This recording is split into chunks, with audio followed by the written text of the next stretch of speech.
Woo! Alright, so what's up, guys? This is a video I probably never really would have given much thought to make. However, one day I literally saw an acquaintance of mine butcher this horribly. Thankfully, I was standing there. I won't go into great detail, but his tire was nearly rubbing one side of the swing arm. Chain would have probably come off the sprocket. So if you're a beginner rider, some of us, people that's been riding their whole lives or even just a few years, this stuff seems really trivial and easy, and we would just assume everybody would know it.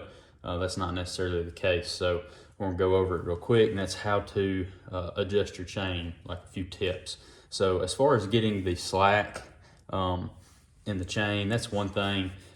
But like I said, I've seen somebody mess this up, and on this particular bike, Yamaha XT 225, you have what's called a Snell style chain adjuster. This is really hard to mess up. Every other tooth or every second other tooth is usually numbered. And so you simply loosen the axle bolt, and then you can set both of these Snell adjusters on the same number or the same tooth in between numbers, and that verifies that the wheel is straight in line with the bike and not kicked at an angle. And then you just one tooth at a time until the chain is adjusted with the proper amount of slack. Okay, over here on my V-Strom, we've got a totally different style of adjuster. And I've got another example of this I'll show here in a second, which is most commonly how bikes are set up, I feel like.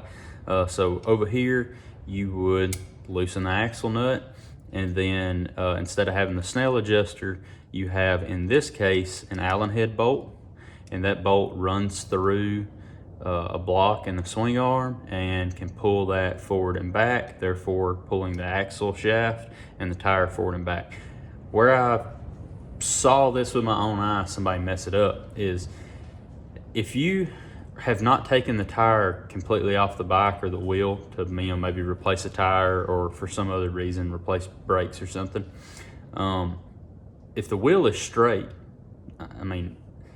if you take the wheel and tire off, you're going to want to get the wheel pointed straight again. You're going to want to verify that. There's usually notches in these plates that line up with a series of notches on the swing arm. However, if the wheel is straight since the last time you had it taken off, and you're just wanting to adjust the chain, Allen key, hex bolt, whatever it is, turn it one flat at a time. So you loosen the axle nut, and then turn this a sixth of a turn. Allen key has 6 sides. Turn it one flat, and then go to the other side and turn it one flat, and check your chain and do it again. And then that way there's no question that the wheel is still straight. I guarantee you, if you turn them the same amount of turns, then the blocks inside the swing arm are going to move the same distance. That's how threads work. The person I watched do this while we were just talking, he had completely just adjusted one side until the chain was tight, and then he was trying to adjust the other side out to where the notches matched up, and he was literally putting a ton of force on it trying to get it to go. And I was like, what are you doing? And then I realized what was going on after I started looking at it. So yeah, adjust these one at a time. If your chain is really loose, go ahead and maybe do 2 flats, and then go to the other side, 2 flats. And then that way you can guarantee the wheel is straight. So the only time you have to straighten your wheel is if you've taken it off and are putting it back on. And here we have what I would consider to be the most common style of adjuster. It's pretty much identical to what was on the V-Strom, except on the V-Strom, you're turning the bolt, and that bolt's threading into some kind of adjustment ring or block. Here, you would loosen your jam nut, and then it's usually a 10 and a 12 millimeter. So you'd loosen the 10 millimeter jam nut, and then you could tighten the 12 millimeter nut one flat at a time, and that one flat on this side, one flat on the other side. Check your chain, and then keep doing that until it is where you like it.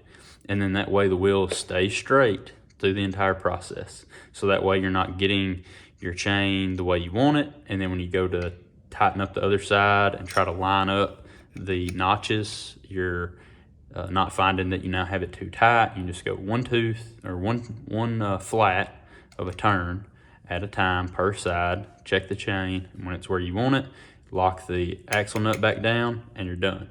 Wheel stays straight the entire time. And there you go, it's that easy. You don't need to make this harder than it needs to be. Like I said, for those of us that's been riding for a long time, it may seem really simple, common sense. You don't even think about it. That's just how you do it because you've done it for 20 years. But for people who've never done this or just getting into the sport, the hobby, or buying a bike out of necessity to commute and get around, this may be all new to you. And in that case, keep it simple. Like I said, one flat at a time. It doesn't matter if it's an Allen wrench style adjuster or the nut. The only way it really doesn't apply is the Snell style adjuster. I'm sure somebody out there's messed that up before, but that seems the most dummy proof. But that way you don't have to worry about your tire being straight or trying to go back and adjust that after you've gotten the chain at the appropriate tension that you wanted it to be at. Just a little tip and trick to help you out. So hopefully that'll help somebody.